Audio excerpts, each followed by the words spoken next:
And what does this n x cap means? It means if n is positive number, that means I am stretching the vector. If n is a fraction, that means I am compressing the vector. If the multiplier n is negative, that means I am changing the direction of the vector.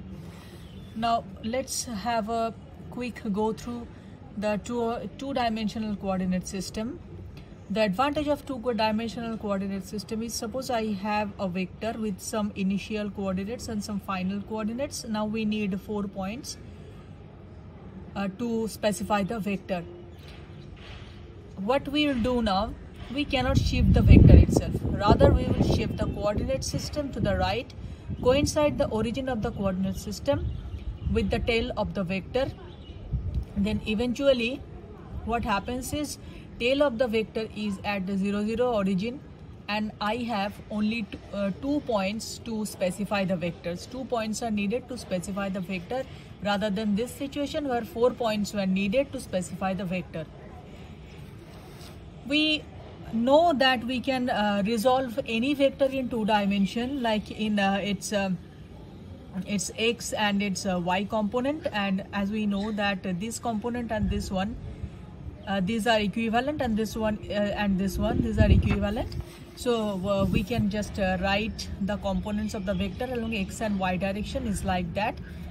And for the 3D coordinate system, we need 3 numbers, and actually these 3 numbers correspond to intersection of 3 planes. Here I have chosen a right-handed coordinate system because if I place my hand at x, then if I give my hand this kind of rotation, this anti-clockwise rotation, I will have y and z, and this direction of my thumb will give me the direction of the z axis. Now if I want to have a left-handed coordinate system, then this z will go into the paper. And now why I am spending some time in describing the coordinate system is because choosing coordinate system wisely is very much important in electromagnetism. If I choose a wrong coordinate system, that will give us a huge trouble. Let me show you that this P is having a coordinate of -2, +2 and +5, which means this P is at intersection of x equal to -2, y equal to +2 and z equal to 5 planes. Similarly, if I have a point Q with this coordinates, this +2.8, -4 and -2, that means Q lies at the intersection of x equal to +2.8, y equal to -4 and z equal to -2 planes. Vector algebra shows us this thing. And if I want to have a random vector R that can be resolved into 3 components along 3 directions, x cap, y cap, z cap. Now when I want to describe some vectors, because vectors are extremely important in electromagnetics. For example, when we are writing the Coulomb's law, we need to have the distance between the 2 charges. We need to have the distance in terms of vector. We need to have its magnitude. We need to have a unit vector along the direction. We need to have the direction along which the force is acting.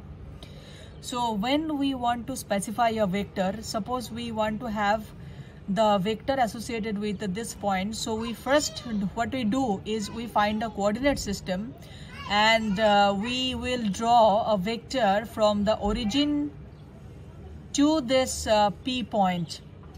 That means the vector which stretches from origin to P has tail point as at the origin and at end point at the this point at P. Similarly, this vector R has a starting point at the origin and end point is at 4, -5 and 6. And if I want to have the distance between P and Q, then I need to subtract these 2 vectors component wise. And this is the standard addition or subtraction when we want to add two vectors, we add the components of the vectors, and when we need to have the difference between two vectors, we need to subtract the components. This is a standard vector algebra, and this is how we get the vector RQ minus RP.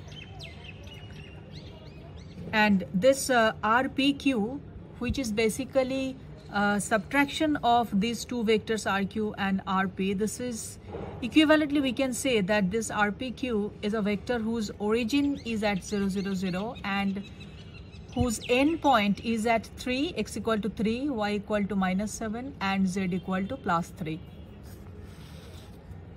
These are the standard vector algebraic notations. We know a vector's magnitude can be written like that. Now this is a very generalization of Pythagorean theorem. And basically what magnitude tells us, it tells us the distance from origin to the end point. Now you may just have a practice with these points. Now I would like to calculate the forces between two charges using the Coulomb's law and this vector analysis. Let's do an example where two charges are Q2 equal to 30 microcoulomb and Q1 equal to 200 microcoulomb, and they are placed at 0 to 1 and Q1 is placed at 103. I have tried to draw a 3D coordinate system. This is x-axis. So this line is equivalent to this line.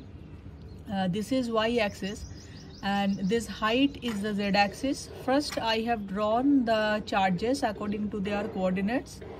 So Q2 is placed at 0 to 1, its x coordinate is 0, y coordinate is 2 and z coordinate is 1.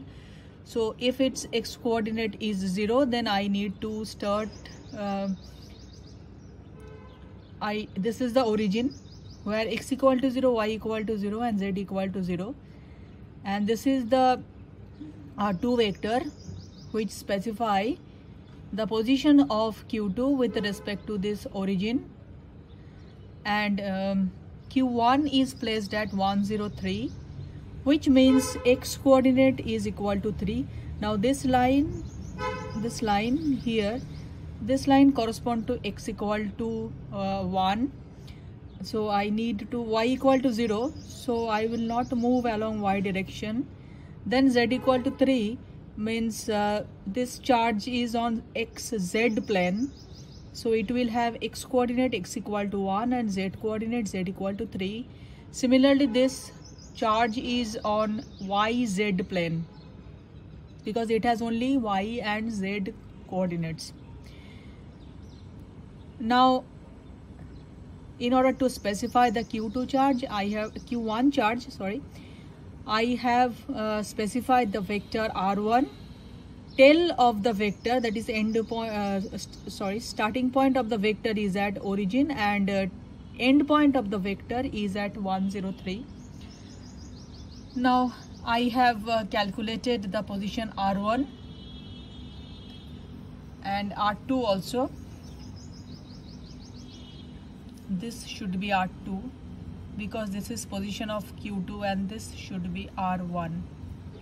Now I need to draw R12, which means I need to make R2 minus R1 because this is final point and this is initial point. I always need to make a final minus initial. So this is the distance between Q1 and Q2, and the vector goes from 1 to 2, that is Q1 to Q2. This is the magnitude of R12. This is unit vector along this R12 direction. First I have calculated the magnitude of the vector Q1 Q2 by 4 pi epsilon 0 R12 square. 1 by 4 pi epsilon 0 is equal to 9 into 10 to the power 9. This is the standard value. This is the approximate value though.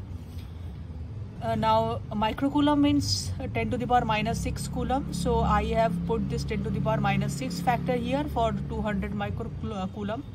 and for 30 microcoulomb I have put this 10 to the power minus 6 factor, and after just a simple calculation I have found that the magnitude of the force on Q2 due to Q1 is 6 Newton. I mean Q2 is also exerting the same force on Q1, and this is the direction of the force. Now Q2 is also exerting the 6 Newton force on Q1. What differs is the unit vector. If I want to calculate the force on Q1 due to Q2, then I need to find R12.